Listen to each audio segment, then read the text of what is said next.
কোন যুগে এসে পৌঁছালাম। সৎ বাবার ধর্ষণের শিকার হয়েছে মেয়ে, সহযোগী হিসাবে কাজ করেছে নিজের গর্ভধারিণী আপন মা। আস্তাগফিরুল্লাহ। এই সংবাদ দেখার পরে আমার কলিজার ভিতরে রক্তক্ষরণ হয়েছে। এরা বাবা নামের কলঙ্ক, এরা মা নামের কলঙ্ক। বাবা এবং মা জাতিকে তারা কলঙ্কিত করেছে। এমন একটি নেক্কারজনক ঘটনা ঘটেছে নীলফামারী জেলার কিশোরগঞ্জে। ভুক্তভোগী কিশোরীর অভিযোগ, আপন মায়ের সহায়তায় তার বাবা অর্থাৎ সৎ বাবা দীর্ঘদিন পর্যন্ত তার উপরে জঘন্য ও পাশবিক নির্যাতন চালিয়েছে। তাকে তার সৎ বাবা যৌনতার স্বাদ মেটানোর খোরাক বানিয়েছে। মেয়েটি যখন এই কথাগুলো বলতেছিল, মেয়েটার চোখের গোড়া বেয়ে বেয়ে পানি পড়তেছিল। অশ্রুসিক্ত অবস্থায় মেয়েটি আল্লাহর আরশে আজিমের দিকে দুই হাত বাড়িয়ে দিয়ে বলতেছে, আল্লাহ তুমি আমাকে কোন মায়ের গর্ভে পাঠিয়েছ? আমার কি অন্যায় ছিল? আমার কি দোষ ছিল যে আমার মা সহায়তা করে তার স্বামীর কাছে আমাকে তুলে দিল? আমার সৎ বাবা আমার ইজ্জত হনন করলো, আমাকে ধর্ষণ করলো, আর সহযোগী হিসাবে আমার মা কিভাবে কাজ করলো। আস্তাগফিরুল্লাহ। আমরা কোন জামানায় চলে আসলাম? আল্লাহ আমাদেরকে হেফাজত করুন, আল্লাহ আমাদেরকে রহম করুন। ভুক্তভোগী মেয়েটি আরও বলতেছিল যে আমার সৎ বাবা যখন আমার সাথে এই পাশবিক নির্যাতন করেছে, আমার সাথে এরকম গর্হিত নেক্কারজনক পাপ কাজ করেছে, তখন আমার মা এবং আমার এই সৎ বাবা দুইজন মিলে আমাকে হত্যার হুমকি দিত। খবরদার এই কথাগুলো কারো কাছে বলবা না, যদি বলো তাহলে তোমাকে মেরে ফেলব। এই ভয়ে মেয়েটি দীর্ঘদিন পর্যন্ত কারো কাছে এই কথাগুলো বলে নাই, গোপন রেখেছে। কিন্তু মেয়েটি যখন আর নিতে পারতেছিল না, মেয়েটির ধারণ ক্ষমতার বাহিরে চলে গিয়েছে। মেয়েটির ভিতরে থাকা যে আত্মা বারে বারে ডুকরে ডুকরে কেঁদে কেঁদে বলতেছে যে তুই আর কত চুপ থাকবি, বলে দে কথাগুলো মানুষের কাছে, জাতি জানুক তোর এই সৎ বাবা আর তোর মা নামের এই কলঙ্কিনী কালনাগিনী তার বিচার হোক, প্রশাসন তাদের বিচার করবে। একটা পর্যায়ে এই নির্যাতন সহ্য করতে না পেরে আমার এই ছোট্ট বোনটি, মাত্র 17 বছর বয়স, একেবারেই অল্প বয়স্ক এই মেয়েটি, কারণ 17 বছরের মেয়েরা একেবারে যে অনেক বড় হয়ে গিয়েছে বিষয়টি এমন না। সে তার মামির কাছে গিয়ে এই কথাগুলো জানালো যে মামি, আমার মায়ের সহায়তায় আমার সৎ বাবা দীর্ঘদিন পর্যন্ত আমার ইজ্জতের উপরে হাত দিয়েছে। আমরা ভিডিওতে ভুক্তভোগী এই মেয়েটির মামির সাক্ষাৎকার দেখেছি। মামিরাও যে এত ভালো হয়, এই কিশোরীর মামিকে দেখার পরে আমি উপলব্ধি করতে পেরেছি আরও বেশি করে। ওই মামি চিৎকার দিয়ে দিয়ে কান্না করতেছিল, কেমনে পারলে নিজের মেয়েকে এক নরপশুর হাতে তুলে দিতে। আমার কাছে মনে হচ্ছিল এই কলঙ্কিনী মায়ের গর্ভে এই মেয়েটির জন্ম না হয়ে যদি মায়ের মতো এই মামিটা হতো, অর্থাৎ এই মামির গর্ভে যদি তার জন্মটা হতো, সেটা কতই না বেশি ভালো হতো। এই মামি তার স্বামীকে অর্থাৎ ভুক্তভোগী এই মেয়েটির মামার সাথে সমন্বয় করে তারা চলে গিয়েছে থানাতে। সেলুয়েট, এরকম মামা মামি সমাজের জন্য অনেক বেশি প্রয়োজন, অনেক বেশি দরকার। ধন্যবাদ এই মামা মামিকে, যেই মামা মামি উদ্যোগ নিয়েছেন, যেই মামা আপনি উদ্যোগ নিয়েছেন, আপনার বোনের বিপক্ষে মামলা দিয়েছেন, আপনার ভগ্নিপতির বিপক্ষে মামলা দিয়েছেন, আপনাদেরকে অনেক সেলুয়েট। আপনাদের জন্য মনের গভীর থেকে দোয়া, শ্রদ্ধা এবং ভালোবাসা। আল্লাহ যেন আপনাদেরকে রহম করেন।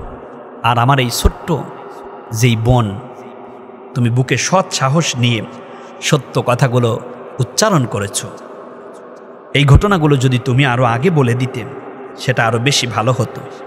তারপরেও যেহেতু তুমি সত্য উচ্চারণ করেছ, এজন্য তোমার জন্য অনেক দোয়া এবং শুভকামনা। তোমার আগামীর পথ চলা হোক সুখময়, শান্তিময়। তোমার পথ চলাগুলো যেন হয় আন্দোলিত এবং আনন্দ ঘন একটি মুহূর্ত। আল্লাহ যেন তার আপন দয়া দিয়ে তোমাকে ধন্য করেন। এই ঘটনাটা যেহেতু খুব দারুণভাবে সোশ্যাল মিডিয়াতে তোলপাড় হয়েছে। এলাকাবাসীদেরও হাজার অভিযোগ। তারা বলেছে কিশোরীর মা অর্থাৎ ভুক্তভোগী যে মেয়ে, তার মা, তার চরিত্র ভালো না। যদি চরিত্র ভালো হতো নিজের গর্বের মেয়েকে তার সৎ বাবার হাতে তুলে দিতে পারত না। তারা ধিক্কার জানিয়েছে, নারীর দিকে আঙ্গুল তুলেছে। যে মহিলা এই কাজ করলেন, নিজের মেয়েকে আপনি আপনার স্বামীর ভোগের খোরাক বানিয়ে দিলেন, আপনি কেমন মা? আপনি তো মা জাতির কলঙ্ক।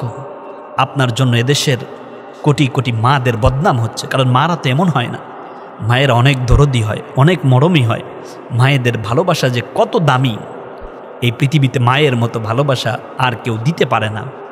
কারণ কবি এই জন্য খুব চমৎকার করে বলেছেন, মা যার বেঁচে নাই তার মতো দুঃখী নাই, জান্নাতের সাবি আমার মা, খালা ফুফুমার মতো না, জান্নাতের সাবি আমার মা। আল্লাহু আকবার। জান্নাতের চাবি আপনার মা। আল জান্নাত তাহতা আকদামিল উম্মাহাত, তোমার মায়ের পায়ের নিচে তোমার জান্নাত। হুমা নারুকা ওয়া জান্নাতুকা, তোমার মা বাবা তোমার জান্নাত, তোমার মা বাবা তোমার জাহান্নাম।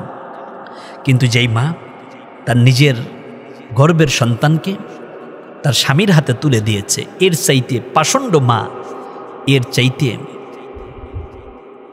খারাপ চরিত্রের মা আর পৃথিবীর মধ্যে নাই। আমি তাকে মা বলে মা জাতিকে ছোট করতে চাচ্ছি না, কিন্তু কথা বলতে গেলে এরকম উঠে যাচ্ছে।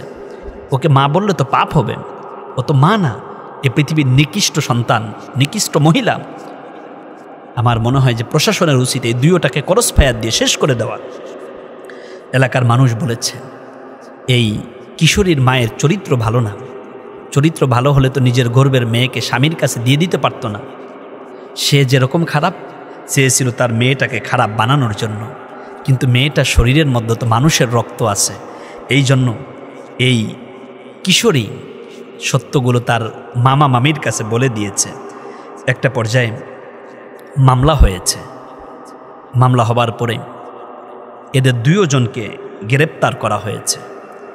আসলে জাতির কতটা কলঙ্কিত একটি অধ্যায় তৈরি হয়েছে, আর এই কলঙ্কিত অধ্যায়ের নেপথ্যে কাজ করে গিয়েছে সৎ বাবা ভিলেনের ভূমিকায়, আর এই মা। এরা আমি কি বলবো, কি বললে মানাবে আল্লাহই ভালো জানে। এর একটা নাম দিয়ে দেই, ডাইনি। ডাইনি মার্কা মহিলা। আস্তাগফিরুল্লাহ, আস্তাগফিরুল্লাহ। ভুক্তভোগী কিশোরী আরও বলেছেন, আমার মা এই কাজ যে করল, ওর অন্তরের মধ্যে একটা বার কি আমার প্রতি তার মায়া, সেম্পিতি, ভালোবাসা জাগেনি? ওকে তো মা বলতে আমার ঘৃণা হচ্ছে। আসলে ঘৃণা হবারই কথা। এই পাপিষ্ট রাশিদুল অর্থাৎ সৎ বাবা, তার সাথে সত্যের মাধ্যমে আমার মা চতুর্থবারের মতো বিবাহ বন্ধনে আবদ্ধ হয়েছে। অর্থাৎ কিশোরীকে যেই রাশিদুল নামক সৎ বাবা ধর্ষণ করেছে একাধিকবার, এই পাপিষ্ট মানুষটার সাথে ভুক্তভোগী এই মেয়েটির মায়ের এর আগেও আরও 3 বার বিবাহ হয়েছে, বিচ্ছেদ হয়েছে। চতুর্থবারের মতো এই রাশিদুল তার মাকে শর্ত আরোপ করেছে, তোমার মেয়েকে যদি আমার কাছে দিয়ে দিতে পারো তাহলে তোমাকে আমি আবার বিয়ে করব। এখন মেয়ের কথা চিন্তা করে নাই। এই ডাইনি মহিলা নিজের খায়েশাতের কথা চিন্তা করেছে, নাফসানিয়াতের কথা চিন্তা করেছে, নিজের যৌবনকে প্রাউটি দিয়ে সে নিজের ভালো লাগা, ভালোবাসা এই সৎ যেই বাবা অর্থাৎ মেয়েটির সৎ বাবা রাশিদুল, তার সাথে থাকার জন্য এই ভুক্তভোগী মেয়ের মা তার মেয়েটিকে এই পাপিষ্ট রাশিদুলের কাছে তুলে দিয়েছে। চতুর্থবারের মতো বিবাহ বন্ধনে আবদ্ধ হয়েছে। আহারে, সৎ বাবারও তো এমন হয় না। সৎ বাবারাও তো অন্যের মেয়েকে নিজের মেয়ের মতো করেই লালন করেন। আর এই মেয়েটি যেহেতু এভাবে একটা পাপিষ্টের কাছে বলি হয়ে গিয়েছে, এর পিছনে এই নারী জাতির কলঙ্কিনী এই ডাইনি মহিলা কাজ করেছে। আমি মনে করি প্রশাসনের উচিত তাদের আইনের আওতায় এনে সর্বোচ্চ যেই শাস্তি হয় সেইটা প্রকাশ্য দেওয়া দরকার। তাহলে এদেশের কোটি মা, এদেশের কোটি বাবা, সৎ বাবা, তারা এই দৃশ্যপট দেখে দেখে এরকম গর্হিত অন্যায় কাজ থেকে নিজেদেরকে দূরে রাখবে। এই ডাইনি মহিলা ভয় ভীতি এবং নানান ধরনের নির্যাতন করে করে এই মেয়েটিকে বারংবার রাশিদুলের কাছে অর্থাৎ সৎ বাবার কাছে তুলে দিত। মেয়েটি চোখের পানি ফেলে ফেলে কাঁদতেছিল আর বলতেছিল যে আমি এই পাপিষ্ট রাশিদুলের কাছে যেতে চাইনি, কিন্তু আমার মা মাঝে মাঝে আমার গলার মধ্যে টিপ দিয়ে বুকের উপরে চেপে বসে মাঝে মাঝে উন্না দিয়ে আমার মুখ বেঁধে আমার গলায় টান দিয়ে আমাকে এই পাপিষ্ট রাশিদুলের কাছে থাকতে বাধ্য করেছে। এরকম জঘন্য কাজের শাস্তি দাবি করেছে এলাকাবাসী।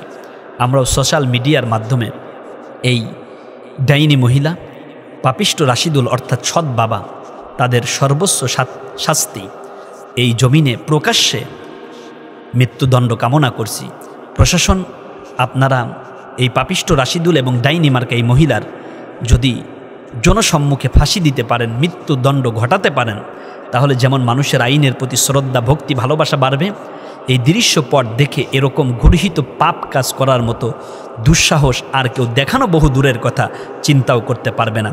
আমরা চাই নির্যাতিতা আমার ছোট্ট এই বোন, কিশোরী বোনটি, সে যথার্থ বিচার পাক, দোষীরা সর্বোচ্চ শাস্তির আওতায় আসুক। আমার বাংলাদেশে এরকম কোরআনিক বিচার দেখে অন্যান্য পাপীরা যেন পাপ করার আগে 50 বার ভাবে। আল্লাহ যেন আমাদেরকে তার দয়া এবং রহমত দিয়ে ধন্য করেন। আমিন। আসসালামু আলাইকুম ওয়া রাহমাতুল্লাহি ওয়া বারাকাতুহু।